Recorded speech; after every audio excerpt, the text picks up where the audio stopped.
The Fox 9 Morning News starts now. Well, coming up on the Fox 9 Morning News, what parents should know about cyberbullying and the signs to look out for to see if your children are victims. Switching gears, school can be a tough place for any kid, and classmates can be incredibly mean. Now with social media, it's an explosive mix.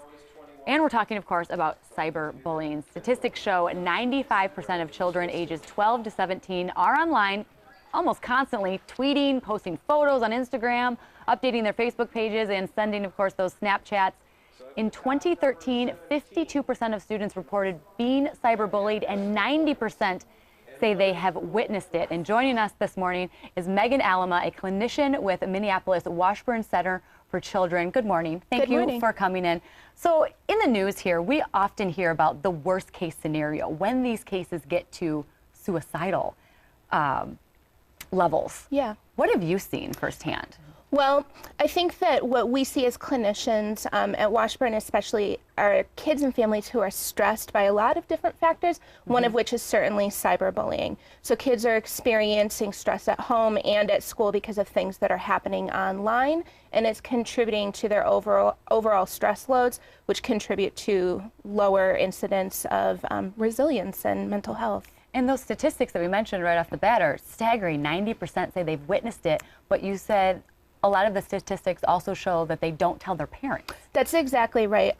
Kids report that they don't tell their parents because they're afraid they'll have their phones or their tablets or their computers taken away. Yep. Or they don't want their parents to be ashamed of them. They don't want their parents to be ashamed that they may have said or done something that may have started the ball rolling, or they just don't want their parents to feel bad because of the things that are happening to them online. So you actually have 5 tips for us. What are those 5? We do. So there are 5 different things that you can look out for to see if your child may need some help regarding cyberbullying. So one of those would be a significant change in mood or behavior. Is your child seeming different than they normally do?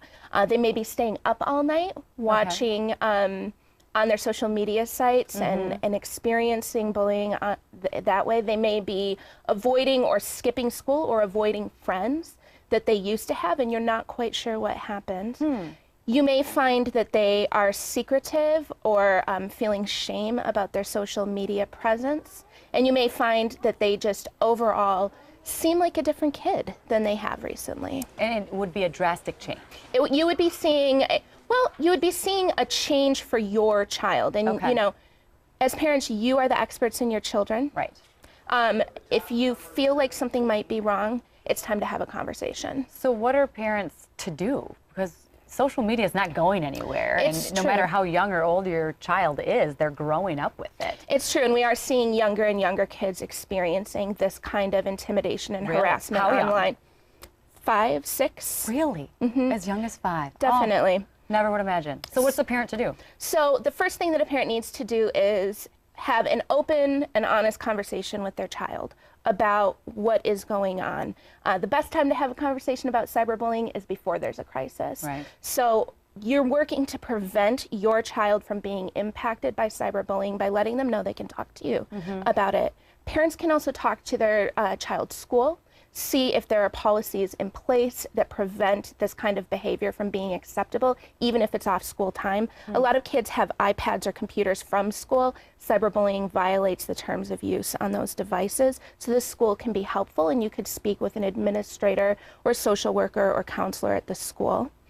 And parents can also reach out for help through the mental health system as well. What about, in part, like you said, talking with your children? What should kids do if parents want to suggest something and put the ball in their court, so to speak? Definitely. So kids should really know, just in general, at least 1 or 2 adults they can talk to outside of their parents if they don't feel like it's something they can talk to their parents about for all sorts of things, but especially for this. Kids should reach out to adults and not try to handle it themselves. This is stuff for adults to work on, and it's not the responsibility of kids to fix what's happening with other kids. And maybe lastly, how can Washburn help specifically? Well, Washburn is one of a number of really great mental health agencies in the Twin Cities, and if you are noticing all of the signs that we talked about earlier and your child is struggling and the conversation has happened and you're feeling like there's still some help that needs to happen, you can give us a call and we can talk about options that we have for different therapeutic programming. All right. Lots of good information. I'm sure there's more on your website. There get is. the phone number. We'll make sure we get that on our website. Thank you for coming in. Important topic, and obviously this is going to be one that parents are battling probably for a long time. Definitely. I would imagine. All right. Yeah, thank you. Thank you for coming in. Over to you, Steve.